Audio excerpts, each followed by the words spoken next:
Hey, send me the money on Venmo. Just cash at me. Two sentences, same exact meaning, but depending on who you are, one of these might sound completely normal and the other might sound like a foreign language. And yeah, that's weird, right? Because these apps, they do the same thing. So why does it feel like Venmo people and Cash App people are living in two completely different worlds? That's why we're getting into today. The answer has nothing to do with apps themselves. So I'm gonna lay this out. Venmo has over 90 million users. Cash App has tens of millions of active users in the United States. Both let you send money instantly. Both have debit cards. Both let you buy crypto. On paper, these two money sending apps are the same product, yet they built two completely different communities based on two different demographics in two different cultures.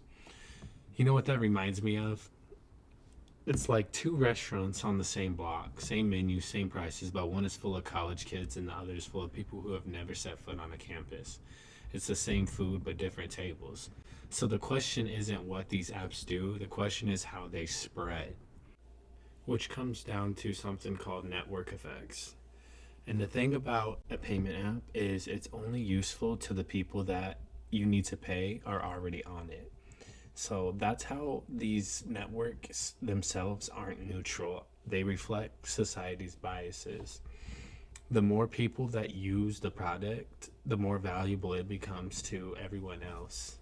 And that's why Cash App and Venmo didn't grow randomly. The people already using them attracted more people like them. If your friends are on Venmo, you're on Venmo. If your circle is Cash App, that's your app. It's a choice based off who you know. And that one idea, the simple feedback loop, is what created the complete separation in the two financial worlds. Venmo didn't become Venmo because some genius Super Bowl ad just spread through college campuses. Think about it, students splitting rent, splitting pizza, splitting Uber rides, splitting bar tabs. Every single interaction was a reason to download the app. And Venmo had one feature that made it spread even faster, which was the public feed. You could literally scroll and see what your friends were paying each other for. Pizza emoji, beer emoji, inside jokes. On the surface, that sounds pointless, maybe weird to people like me. Why would people want to see what you're paying other ones for? But here's what it actually did. It turned out paying someone on a social platform turned into a social monarch. It made money feel casual, almost fun-like. And it turned a financial tool into something closer to a social network. Once that happened, it became embedded into college campus culture and then carried into the professional world as those students graduated. Cash App exploded in popularity through music and internet culture. There were numerous artists like Travis Scott, Doughboy, Key Glock, D. Watkins, 22 GZ, a lot of rappers, a lot of you may not know, but also larger ones like Nicki Minaj and 21 Savage, telling people to not drop their Venmos to give away money, but drop their Cash App tags. Houston rapper Travis Scott giving out cash to fans. Last night, Scott tweeting, "So I know it's hard for the kids, so I decided to unload my bank account on you guys. I'm busting down 100 grand. All fans had to do was tweet him their cash tag and lyrics from his new album, Astroworld. He then sent them money through the app Square Cash. I like that. Yeah, time to be a fan. It is. Amounts range from $50 to $1,000. Just for a couple of lyrics. I think it's a very nice gesture. And that just merely scratches the surface of the difference between the two applications. If Travis Scott is telling them to give them their Cash App tab. Now think about what that does. It's not just marketing for these rappers and artists. It turns the app itself into a cultural movement. Cash App stopped being just a payment tool. It became part of the internet culture. The app you associated with artists, giveaways, and direct interactions with people you follow, that spread fast among younger users, lower income Americans, and communities that weren't connected to the college pipeline that Venmo rode. It was a different culture, way different network, and two different apps, but it was the same exact technology. One spread through dorm rooms and offices, and the other spread through DMs and concert culture. Over time, that created a real demographic divide. Venmo trends more college educated and higher incomes, while the Cash App trends younger and lower income, not because of what the apps do, but because of where they came from. That's the power of network effects. Your app isn't really your choice, it's your environment's choice. But here's where it gets even more interesting. Since network effects don't exist in vacuums, they are therefore shaped by who society already values and already notices or listens to. And that's where pervasive biases come in. If you think about it, Venmo grew on college campuses. It was benefiting a group that already had social, educational, and financial advantages amongst the vast majority of the campus. The app reinforced patterns that already existed. College educated, higher income urban users became the default for the app, whereas Cash App spread through those communities that were less represented in mainstream financial systems.